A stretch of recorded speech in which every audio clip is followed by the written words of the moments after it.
بوصلة جديدة للجزائر تقودها على طريق متعرج على أمل أن تصلح ما أفسدته سنوات من سوء الإدارة. ثورة جزائرية في صناعة السيارات تضعها على الطريق الصحيح لمنافسة إقليمية متكافئة مع الجارة المغرب. مئات الآلاف من السيارات أصبحت متاحة بالفعل في سوق لطالما كانت فيه المركبة أشبه بعملة نادرة.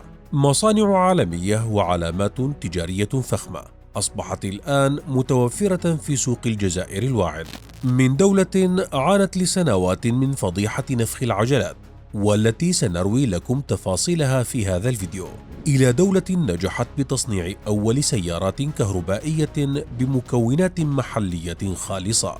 صناعة السيارات في الجزائر، القصة كما نرويها لكم في هذا الفيديو. لكن قبل أن نتابع لا تنسوا الاشتراك في القناة واتركوا لنا تعليقاتكم على الفيديو.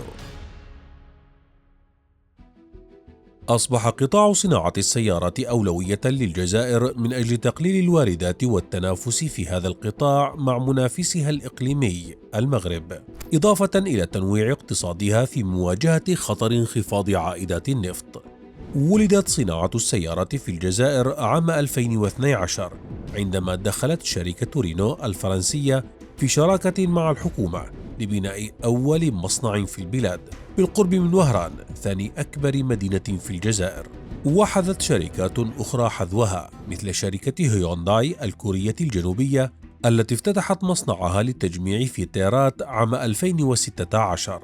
وبدأت شركة فولكسفاجن الألمانية عملياتها في العام التالي في غليزان، وبذلك حققت سوق السيارات الجزائرية تحولا كبيرا نحو مرحلة صناعية لا تزال حديثة العهد.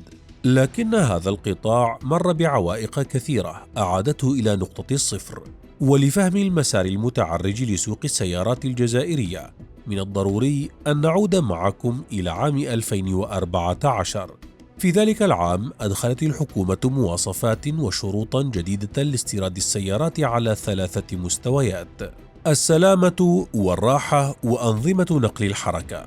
فاضطرت العديد من المواقع المخصصة لتوزيع السيارات إلى إغلاق أبوابها، إما لعدم قدرتها على تلبية المتطلبات الجديدة من حيث المواصفات أو لعدم منحها رخصة الاستيراد.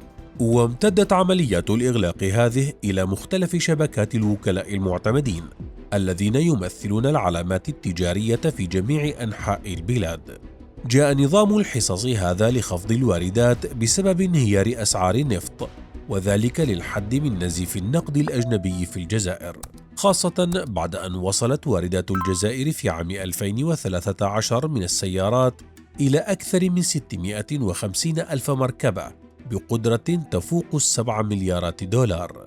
لكن ذلك كان له عواقب وخيمة، حيث أدى إلى تسريح الآلاف من العمال، وانخفض عرض المركبات الجديدة من 400 ألف وحدة إلى 100 ألف فقط في عام 2016.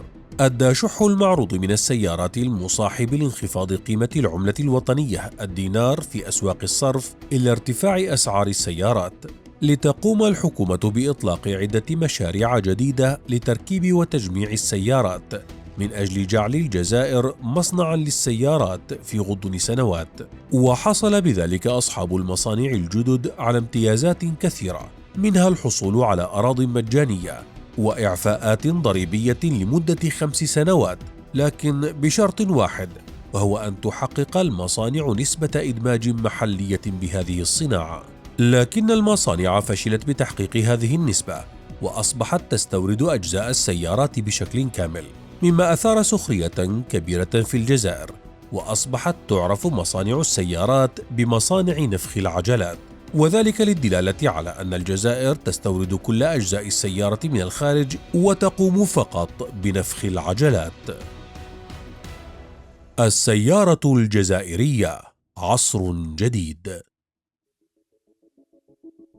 منذ عام 2019 لم تستورد الجزائر سوى 1000 من المركبات، وهو نفس العام الذي أطيح به بالرئيس السابق عبد العزيز بوتفليقة تحت ضغط المظاهرات الحاشدة، لتصبح فضيحة السيارات في قلب أولى محاكمات الفساد الكبرى في حقبة ما بعد بوتفليقة. وعلى الفور أدين العديد من رؤساء مصانع تجميع السيارات بالفساد، وتعهد خليفته الرئيس عبد المجيد تبون بمراجعة قطاع السيارات بأكمله بمجرد وصوله إلى السلطة. وقال في اليوم التالي لانتخابه: لا يمكن وصف بعض المشاريع بأنها صناعة لأنها مجرد واردات مقنعة. وأدى الفساد المستشري في ذلك القطاع إلى ضياع أكثر من 3 مليارات دولار، لتقوم الجزائر في ذلك العام بحظر استيراد قطع الغيار لمصانع التجميع. وهددت هذه الصناعة الناشئة بالموت، والتي كانت تعاني بالفعل بعد حبس مديريها التنفيذيين الرئيسيين. وفي نفس العام أوقفت شركة فولكسفاجن الإنتاج إلى أجل غير مسمى. وفي مايو 2020 أغلقت الشركة الجزائرية التابعة لشركة كيا الكورية الجنوبية خط التجميع الخاص بها، وذلك في محاولة لمنع تكرار فضيحة السيارات. اعتمدت الحكومة مؤخرا قواعد جديدة، لا سيما اشتراط أن تحتوي المركبات المباعة في الجزائر على 30% من الأجزاء المصنعة محليا. يشهد سوق السيارات في الجزائر حاليا نقلة نوعية مع دخول العلامات التجارية العالمية. ومن بين الوافدين الجدد من المتوقع أن تنضم العلامات التجارية الصينية والألمانية والإيطالية إلى السوق الجزائرية قريبا، وأشهر العلامات بنتلي وتويوتا وتسلا. كما يشهد السوق الجزائري دخول السيارة الصينية، ومن المتوقع أن تؤثر هذه الزيادة في السيارات الجديدة على أسعار السيارات المستعملة في الجزائر.